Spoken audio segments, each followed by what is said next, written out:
Madam, जय भीम. आपल्या चॅनलवर आज आलेले आहेत सुनीता इंगळे. ह्या ज्येष्ठ समाजसेविका आहेत आणि यांनी प्रबोधनपर बरेच पुस्तके दिलेले आहेत. पण ह्या एक गृहिणी आहेत आणि एक गृहिणी इतकं मोठा प्रवास करू शकते हे आपल्याला शक्य वाटत नाही. मी तुम्हाला यांचे पहिल्यांदा पुरस्कार दाखवते या माझ्यासोबत. आपण जे पुरस्कार पाहत आहात ते त्यांना विविध व्याख्यानातून, विविध लेखनातून, कविता संग्रहातून, कथा संग्रहातून दिसते. यावरून आपण त्यांचे व्यक्तिमत्व आपण बघू शकतो. ते आहे सुनीता इंगळे. मॅडम, तुम्ही इतक्यावरपर्यंत प्रवास केला, तुमचा इतका मोठा तुम्ही संघर्ष करूनच समोर आला असाल, कारण स्त्रीला काही संघर्ष केल्याशिवाय मिळत नाही. तर तुम्ही कसं काय केलं हे? खूप छान प्रश्न विचारला. जीवनामध्ये प्रत्येक स्त्रियांना संघर्ष असतेच आणि कोणतीही स्त्री संघर्षातूनच बाहेर निघते.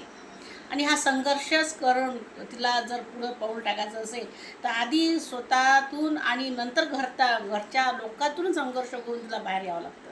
समाजाशी कोणतीही स्त्री म्हणा, पुरुष म्हणा टक्कर घेऊ शकते, पण आपल्या कुटुंबासोबत टक्कर घेताना, संघर्ष करताना तिला फार यातना होतात आणि तशातून आता माझा प्रवास सुरू झालेला आहे. तुमचा प्रवास आणि मॅडमने केलेली प्रगती आपण नक्कीच पुढच्या व्हिडिओमध्ये पाहणार आहोत, यात काही शंकाच नाही आहे. पण मॅडम सांगतील आपल्याला की आतापर्यंत तुम्ही कोणती अशी पुस्तकं लिहिली जी तुम्हाला त्यांचा खूप अभिमान वाटतो, किंवा अशी पुस्तकं जी आजपर्यंत कोणी लिहिलेली नसतील, लोकांना खूप आवडले, अशी कोणती पुस्तकं आहेत? खरंच मॅडम, खूप छान प्रश्न विचारला. आतापर्यंत या माझ्या प्रवासासोबत मी अनेक लेख लिहिले. आतापर्यंत समजा 100च्या वर माझे लेख झाले असतील. आणि कविता पण आहे. माझे 2 कविता संग्रह, आता एक कविता संग्रह आलेला आहे खूप वर्षाच्या आधी, 2-3 वर्षाच्या अगोदर, वाट अंतरीची. आता दुसरा पण कविता संग्रह येण्याच्या वाट्यावर आहे. कथा संग्रहसुद्धा येत आहे. तर माझ्या पुस्तकाचं म्हणणार तर मी इथे या ठिकाणी भीमाई दाखवत आहे. ही डॉक्टर बाबासाहेब आंबेडकरांची आई भीमाई. महाराष्ट्रामध्ये मोठमोठे लेखक होऊन गेले, पण त्यांनी आजपर्यंत भीमाईचा हा विषय घेतला नाही. आणि याच्यामध्ये भीमाईचं संपूर्ण जीवनचरित्र आहे याच्यामध्ये. आणि हे जीवनचरित्र, हे भीमाईचं जीवनचरित्र प्रत्येकाच्या घरामध्ये असायला हवं. या भीमाईच्यामध्ये नातेसंबंध कसे जपावेत याचा आदर्श यामध्ये ठेवलेला आहे. की ननदनं वहिनीसोबत कसं राहायचं, मुलांनी आईसोबत कसं राहायचं, पती पत्नीनं कसं राहायचं, हे आपल्याला भीमाईच्या याच्यामधून, चरित्रामधून दिसतं. आणि तसंच भीमाईनं जे सावित्रीच्या बरोबरीनं जे कार्य केलेलं आहे, ते कार्याचे उल्लेखनीय जे काही तत्त्वज्ञान असेल ते याच्यामध्ये आहे. आणि नुकतंच मला सांगण्यासाठी आनंद होत आहे की या भीमाईवर संशोधन होत आहे. आता बार्टी डॉक्टर बाबासाहेब आंबेडकर संशोधन केंद्र आहे, म्हणजे बार्टी पुण्याला. तर तिथल्या लोकांनी या भीमाईवर संशोधन करणं सुरू केलेलं आहे आणि त्यांनी माझी मुलाखतसुद्धा घेतलेली आहे. आणि म्हणूनच मला अभिमान वाटतो की माझ्या या जीवनामधलं जे यश असेल तर ते म्हणजे भीमाई. या भीमाईच्या मुळे मी महाराष्ट्रामध्ये म्हणजे घराघरामध्ये पोहोचली. म्हणून मला भीमाईचा अभिमान वाटतो की आतापर्यंत भीमाईचं चरित्रच माहिती नव्हतं कोणाला. आणि त्या निमित्तानं मी भीमाईला अजून परत लोकांसमोर नेऊ शकले, हे मला खूप आनंद वाटतो. आणि डॉक्टर साहेब आंबेडकरांनी दिलेल्या लेखणीचा, ज्ञानाचा उपयोग झाला आणि माझं जीवन सार्थक झालं, असं या ठिकाणी मला म्हणावंसं वाटतं.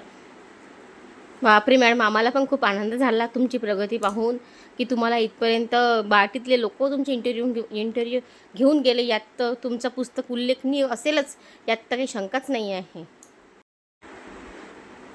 हे पुस्तक आम्हाला घ्यायचं असेल तर आम्ही कुठून घेऊ शकतो मॅडम?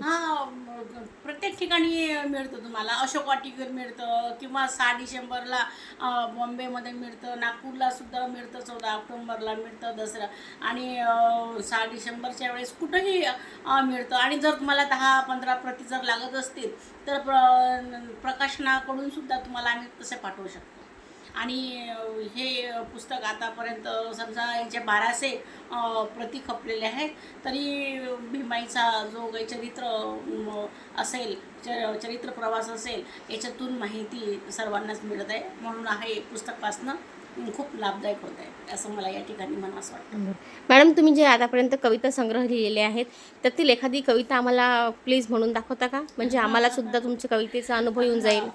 तर माझा कविता संग्रह सध्या एकही नाही आहे माझ्याकडे, पण आता येणाऱ्या कविता संग्रहामध्ये आणि गझलचा सुद्धा थोडासा फ्राम माझ्या कवितेमध्ये दिसतो आहे. तर म्हणून मी समाजासाठी आणि सर्वांसाठी असं एक कविता म्हणा की गझल म्हणा या ठिकाणी सांगू इच्छिते की स्वाभिमान आज तो वागण्यात पाहिजे. माझ्या कवितेचं नावच आहे स्वाभिमान. स्वाभिमान आज तोच वागण्यात पाहिजे, मनगटात जोर आज माणसात पाहिजे. कारण आज आपल्याला शक्तिहीन झालं, सत्ता नसली तरी पण आपल्यामध्ये आपलं स्वाभिमान असला पाहिजे असं मला या कवितेतून म्हणावं असं वाटते की स्वाभिमान आज तोच वागण्यात पाहिजे, मनगटात जोर आज माणसात पाहिजे.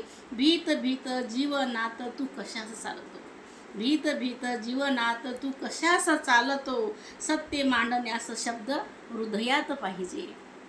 सोड वैर भावनेस हो तणाव मुक्त तू, सोड वैर भावनेस हो तणाव मुक्त तू. खास दोन शब्द गोड बोलण्यात पाहिजे, खास दोन शब्द गोड बोलण्यात पाहिजे. बुद्ध शोध या मनात तू नकोस घाबरू. कारण बुद्धच आपल्याला आज या म्हणतात जगाला बुद्धाची गरज आहे, युद्धाची गरज नाही आहे. म्हणून प्रत्येकाच्या मनामध्ये वैरभावना नसलीच पाहिजे आणि म्हणूनच बुद्ध आपल्याला तारतो. तर त्याच अनुषंगाने हा शेर लिहिलेला आहे. बुद्ध शोध या मनात तू नकोस घाबरू, सीलगंध खास तोच वागण्यात पाहिजे. वाटते तुझ्या मनात मीच फार चांगला. आजकाल सर्वजण म्हणतात मी फार चांगला हो. तर वाटते तुझ्या मनास मीच फार चांगला, शुद्ध भाव आचरणात जीवनात पाहिजे. स्वाभिमान आज तोच वागण्यात पाहिजे, मनगटात जोर देत आज मानसात पाहिजे. असं या कवितेचं आहे. तर मला खूप छान म्हटली मॅडम कविता, खूप छान.